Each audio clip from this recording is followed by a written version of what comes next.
When the U.S. Senate goes back in session, Mitch McConnell will either be majority or minority leader.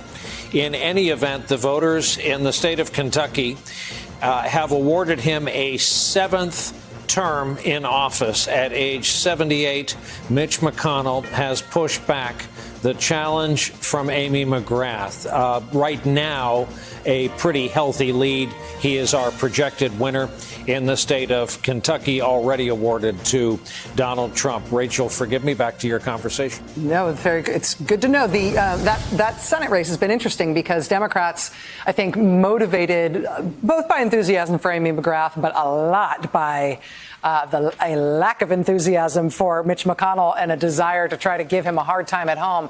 Democrats poured a ton of money into that race in a way that was never really reflected. There was no parallel in the poll numbers to reflect the amount of money that was spent trying to get Amy McGrath competitive there.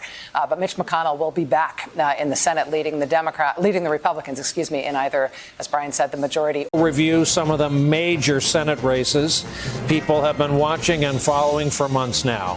John Cornyn is heading back to the U.S. Senate from the state of Texas. In Arizona, the McSally-Kelly race, too early to call. In Colorado, talk about a closely watched race, Cory Gardner, John Hickenlooper, too early to call. And in Michigan, the Senate race, too early to call. That's going to do our review with the seats Democrats need in the Senate. This was the race we were alluding to. I knew we were on the cusp of a call. That, indeed, is a flip for the Democrats in the Senate. John Hickenlooper over Cory Gardner. For the Republicans, John Cornyn is returning to the Senate from Texas. In Alabama, this widely watched Senate race, too early to call.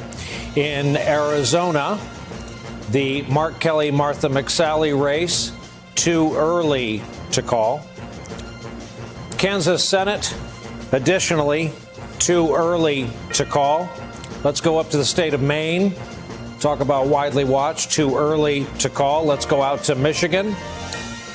Too early to call between James and Peters. Arkansas, Tom Cotton's going back to the U.S. Senate. In fact, we have a list of incumbents that are going right back to the U.S. Senate, starting with Chris Coons, Democratic side, Delaware. Ed Mackey up in Massachusetts. Turns out his biggest challenge was a Democrat named Kennedy. New Hampshire, Shaheen's going back to the Senate. New Jersey, Cory Booker's going back to the Senate. Oklahoma, Senator Inhofe going back to the Senate. Mike Rounds is going back from South Dakota. And Tennessee Senate seat will remain in Republican hands with Bill Hagerty, the projected winner tonight. At this hour, U.S. Senate makeup, this is a lot. 40 Dems, 37 Republicans. Net gain of 1 for the Democrats. That's the Hickenlooper victory in Colorado. Cory Gardner was about as heavily targeted as any Republican incumbent going into this cycle. Is Alabama Senate, and remember how Doug Jones shook the political world when he won as a Democrat. Doug Jones has lost tonight. This is a flip to the Republicans. Tommy Tuberville is the new senator-elect. So Democrats went one up in Colorado. Republicans went one up in Alabama. I was never good at math, but it seems like we're right back to where we started tonight, unless your name is Tuberville or Hickenlooper. Lindsey Graham is headed back to the U.S. Senate from South Carolina. Jamie Harrison, despite a flood of outside money, especially at the end of this thing, could not do it, could not convert it in the state of South Carolina. Kelly, GOP Senator Susan Collins says that her Democratic challenger, Sarah Gideon, has now called to concede the race, which means that Collins would hold on to her Senate seat in Maine. Collins said that Gideon was gracious in their phone call after what had been a hard-fought and at times bitter campaign.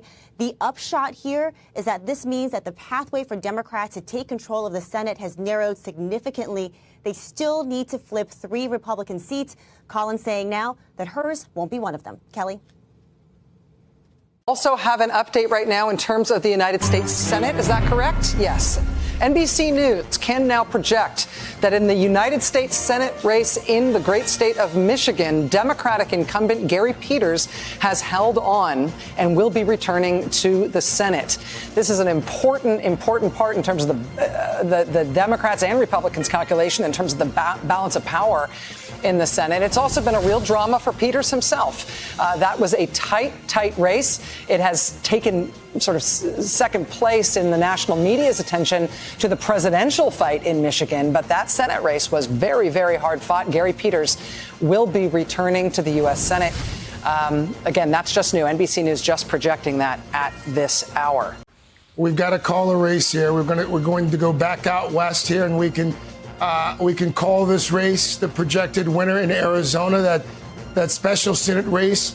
Mark Kelly, the projected winner in Arizona. It was a closer race than some expected. Martha McSally had been appointed to that seat, but Mark Kelly picking up a seat for Democrats in the upper chamber there. Mark Kelly, of course, the former astronaut, also the husband of former Congresswoman Gabby Giffords, who was nearly assassinated at a campaign event several years ago. Mark Kelly going to the Senate. This is how the upper chamber looks at this hour.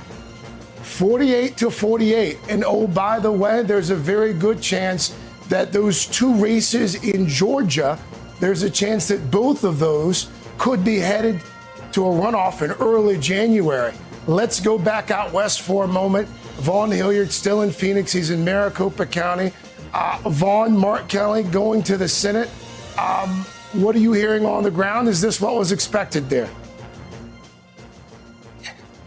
Arizona, the state that appears could help defy essentially what the Republican Party under Donald Trump has become. When you look at Arizona, not only is Mark Kelly going to be representing the state as a Democratic senator, he is going to be the second U.S. senator out of Arizona that is a Democrat. In 2018, Kyrsten Sinema beat Martha McSally, running more as that Western independent here in the state. 2 years later, it's Mark Kelly, the former astronaut, the husband of former Congresswoman Gabby Giffords, that now pulls off a victory against, yet again, Martha McSally.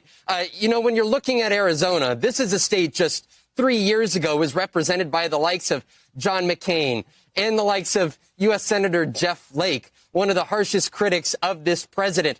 And it was Mark Kelly and Kyrsten Sinema who ran as these moderate individuals, these Western independents here, while Martha McSally consistently stood in line with this president, appearing just last week at rallies with him, albeit, he treated her, I guess, in a demeaning way up on stage, knowing that her numbers appeared to be potentially pulling down his figures here in the state. And yet it was the Arizona voters, which, to remind everybody, about 1/3 of this electorate are independent voters. And our data has shown that those numbers veered towards Mark Kelly and the likes of Joe Biden here in the state. When you're talking about those demographics, here in the Maricopa County area, this makes up about 60% of the electorate. But go down to Tucson, it's about 15% of the electorate. With the home city of Mark Kelly, you saw these demographics over these preceding months trending towards these Democratic candidates here in the state. For Mark Kelly and for this Democratic Party, it is quite a turn here, knowing where the state was just a decade ago when the likes of Sheriff Joe Arpaio were winning victories here across Maricopa County, when the likes of Jan Brewer was winning victories here across Maricopa County. And now for Democrats, it's this state, the place of Barry Goldwater, who breathed in conservatism into this Republican Party back in the 60s and 70s. For this state to suddenly send two U.S. senators that are Democrats, and potentially based off this latest data here in Arizona indicating that Joe Biden appears to be in a pretty good position to win the 11 electoral votes out of Arizona. This is quite a defining moment out west, especially when you look at the Southwest, California, and then Colorado, Nevada, New Mexico, add Arizona to that mix here. This is a conversation about a redefining political map. That now you have Mark Kelly and Kyrsten Sinema apparently at the helm here from Arizona. We've got breaking news. As we have been speaking, NBC News has projected President Trump as the winner of the state of Alaska, a state that was still counting ballots. Republican Senator Dan Sullivan also held on to his Senate seat there. Hey there. And this is breaking news.